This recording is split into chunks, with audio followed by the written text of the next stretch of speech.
Previously on Breath of Fire.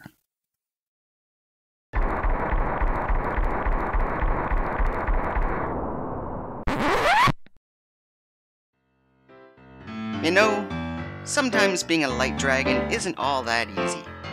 I had set out to be the world's coolest hero and got to save a town just by beating up a frog. Everything was awesome. But then the ground shook and I had to go be a hero again. I was like a ninja, moving totally unseen into their hidden magma base. And man, was their boss not happy to see me. I really beat him up in the end, but he had rigged the machine to blow up. Not cool. Turns out, everyone's pretty understanding over it. I guess being a light dragon isn't all that bad.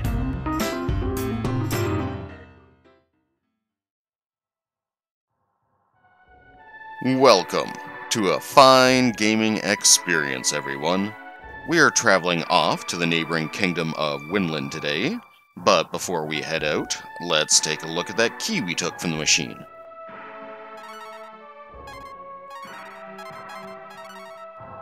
The Earth Key is the first goddess key we've run into, and it's got a great battle effect, so I'm just going to move it to the first slot for now. Let's get moving and test it out.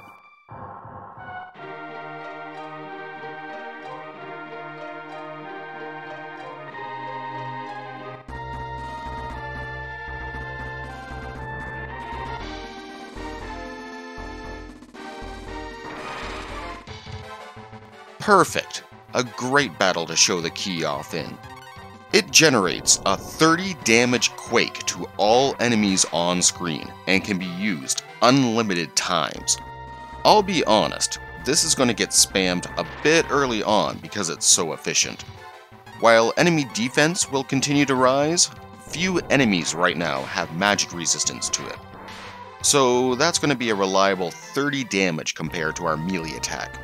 But that number never goes up, so it's quickly outpaced as the game moves on.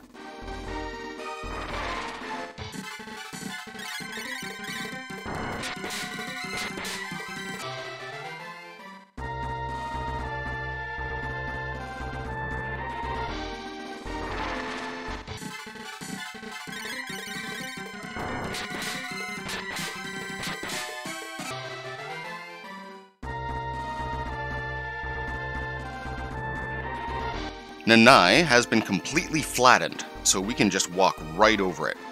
I should point out that history is repeating itself. The previous civil war with the Dragon Clan had massive casualties, and already 2 cities have been pretty much wiped out by the fighting.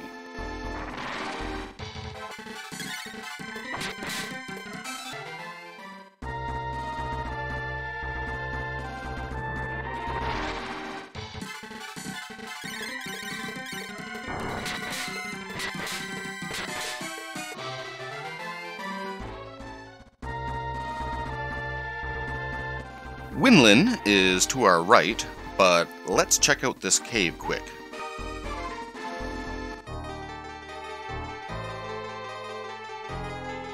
The wizard is more of a mad scientist, as we'll see, and a fine job you're doing too.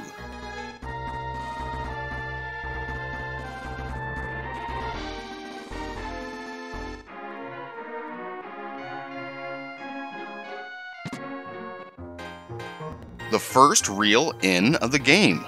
The inn at Nanai had no one there, and the only other place to sleep is in our hometown, which is free.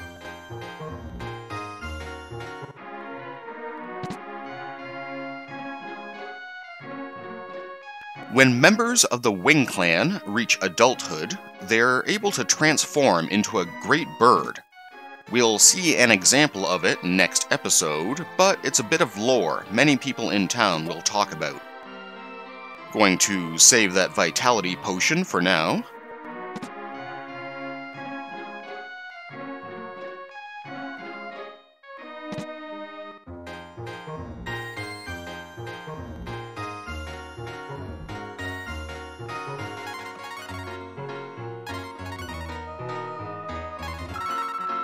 Two new items at this shop. The acorn's original name was a wisdom fruit, which heals AP. The charm's description sucks, but it removes curse status, which just lowers our luck. The first storage person.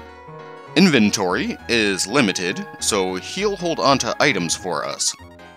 You lose money when you die, so he can store GP as well, but you have to take it back out to spend it. You don't make interest on your GP, but you don't have to pay to use it either.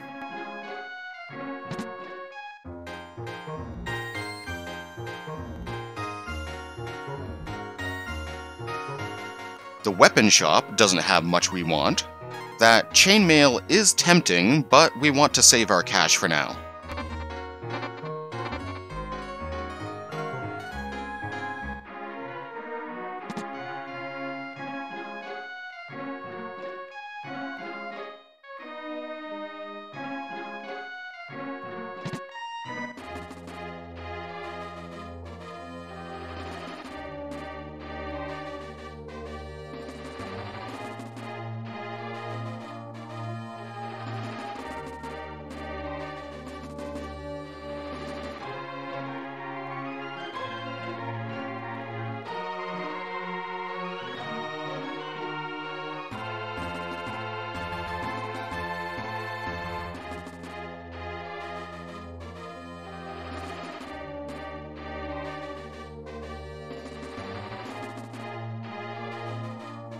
And listening in,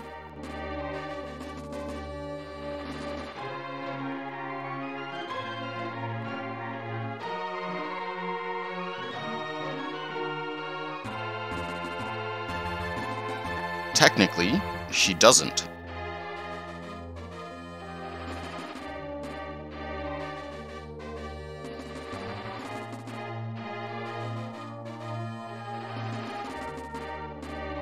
And with that, we're sent to rest.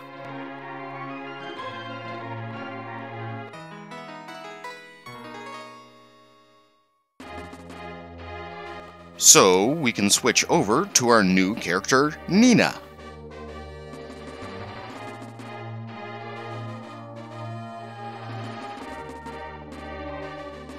She took our inventory bag, apparently.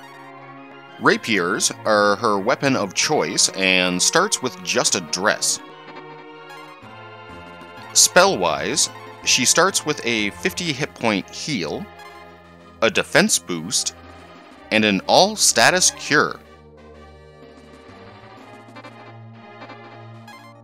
Nina is normally incredibly fast, but that dress just tanks her speed. A healer that goes first will be very handy, but she is not orientated for physical combat. And even starts in the back row to help with this. Now let's show off her concept art. And the Game Boy Advance portrait as well.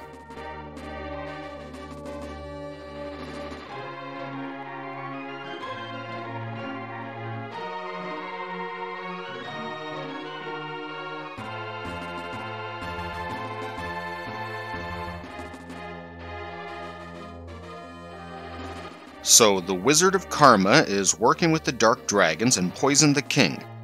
Another quest for justice and revenge.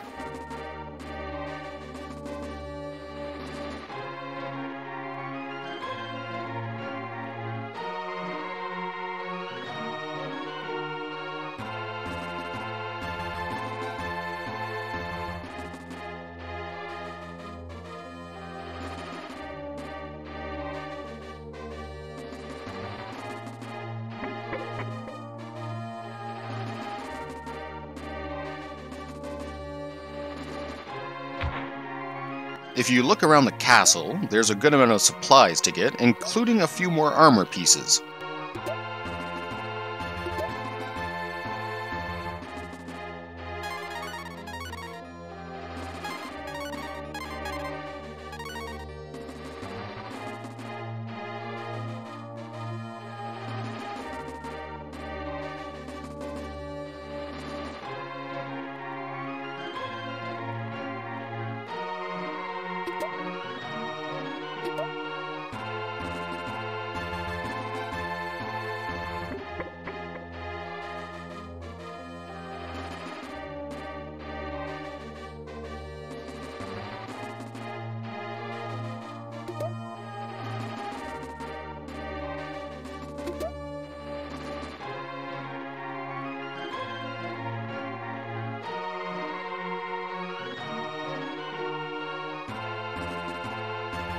Can't get through the tunnel yet, but it's taunting us with those chests.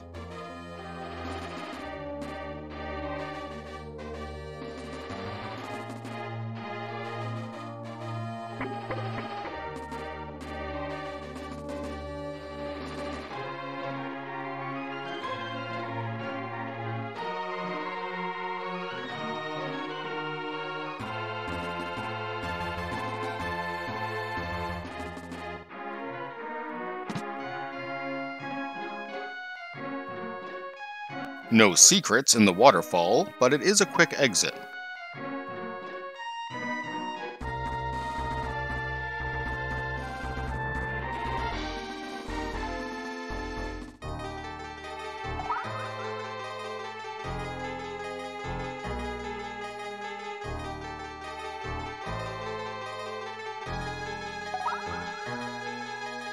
Sorry guys, but this is my mission.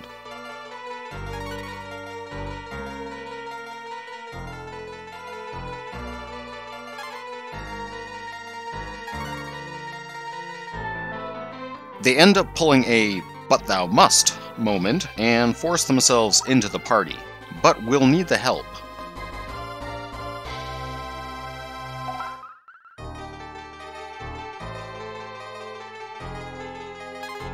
Soldier 1 and 2 both have basic equipment to start.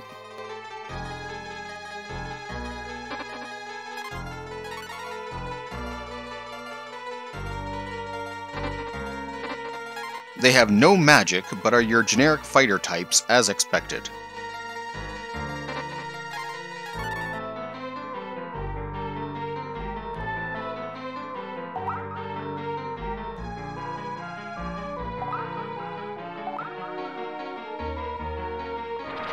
Let's see how this group does in combat. Nina will usually use the key, so I fell into my old groove right away. I'll show her off more next fight.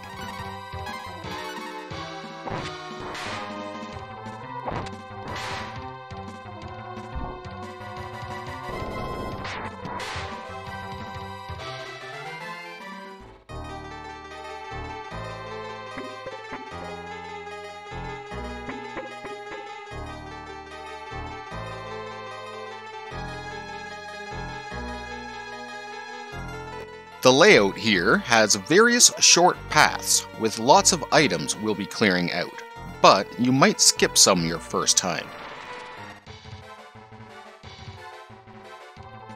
Okay, let's show off Nina's attack this time, which is a pretty neat teleport down stab. It doesn't do much damage, so we won't be seeing it that often.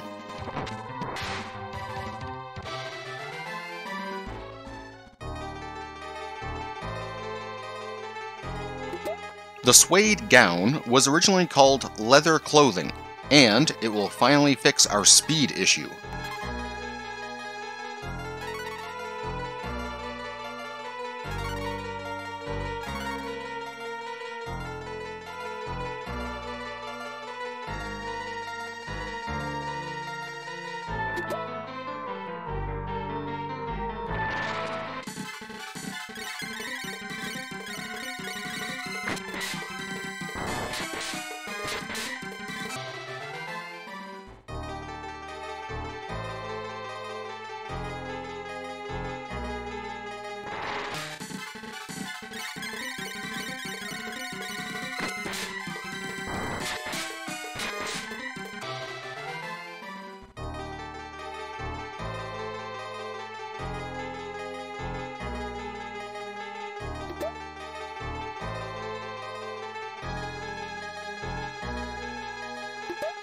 It's a bit of a dick move, but this iron ore will end up being critical to moving forward in the game later on.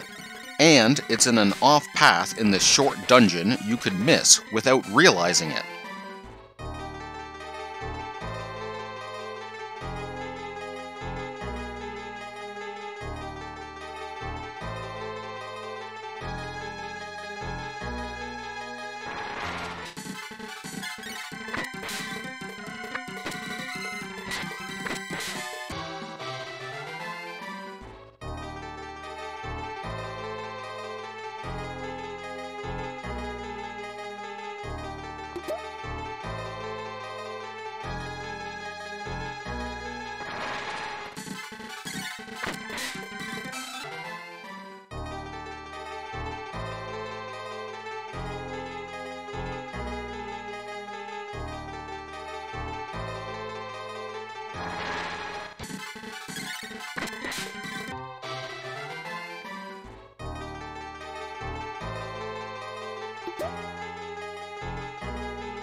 Of course, there's one last chest tucked off to the side to grab.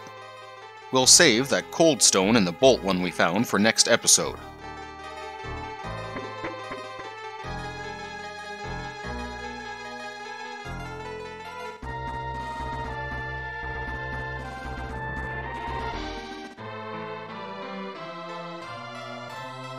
Welcome to the town of Romero, which seems to have a bit of a zombie problem. Yes, this town is an homage to director George Romero, even in the original Japanese translation. The zombie problem doesn't seem that bad though. Granny gets to talk to her husband again, and the undead seem fine-ish.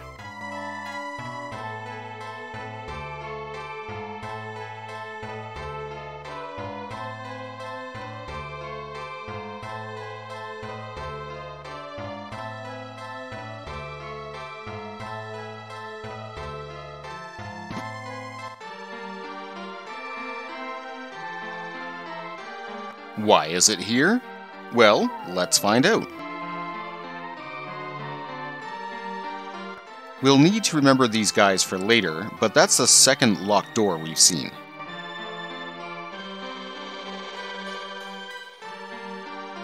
The map isn't too hard to find, and is behind this simple pot-pushing puzzle.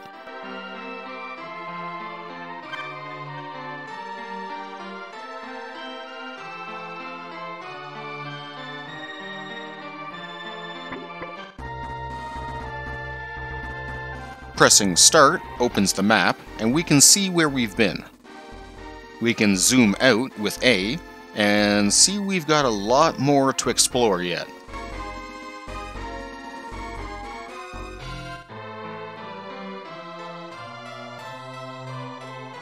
Daytime in Romero has all the zombies go to sleep, and seems the townfolk are blaming the wizard for the problem. Some local girls went missing too. Lots of hero work to do here.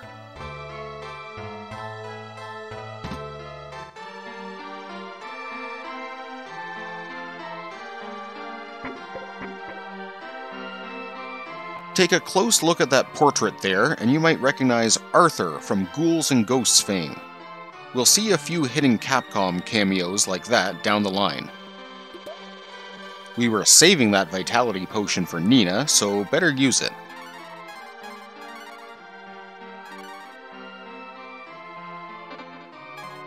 Proton B is another item with a terrible description, but it gives 4 times attack power when used in battle.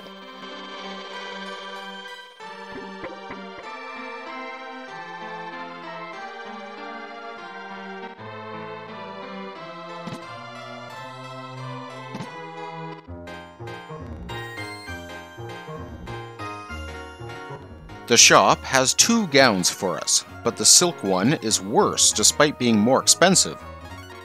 Oddly, the gown was originally translated as tight mini, suggesting it's a mini skirt.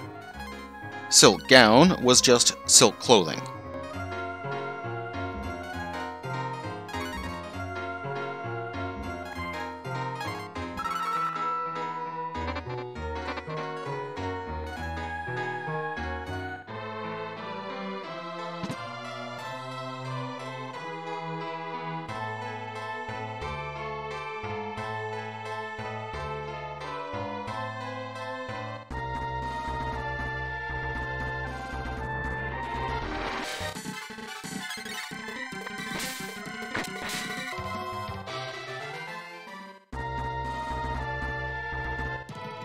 This forest is the first dungeon I'll be skipping items. The encounter rate is very high, and it's just 2 herbs and 150 GP I'm not picking up.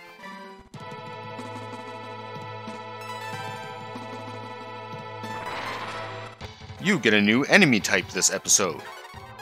Spiders can poison, do decent damage, and have more hit points than most things here.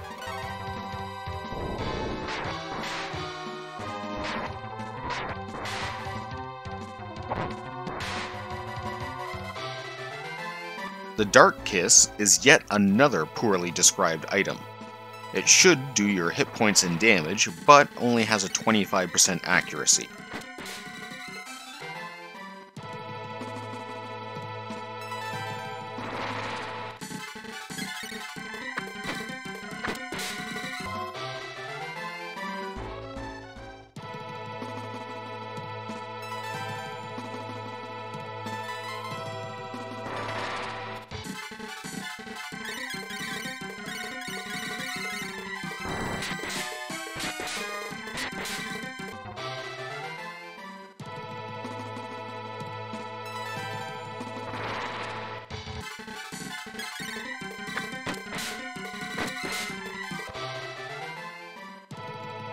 If I wasn't spamming the Earth key here, all these random battles would be eating tons of herbs and antidotes.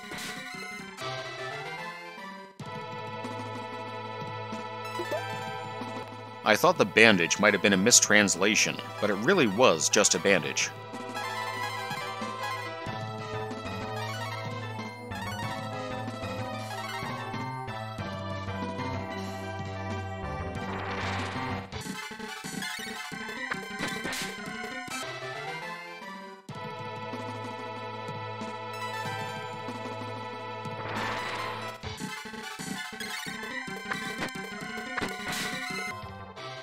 This level gives Nina the Luck Up spell. We get more criticals and dodge more, but most stat boost spells aren't really worth it.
We're going to hold here for now.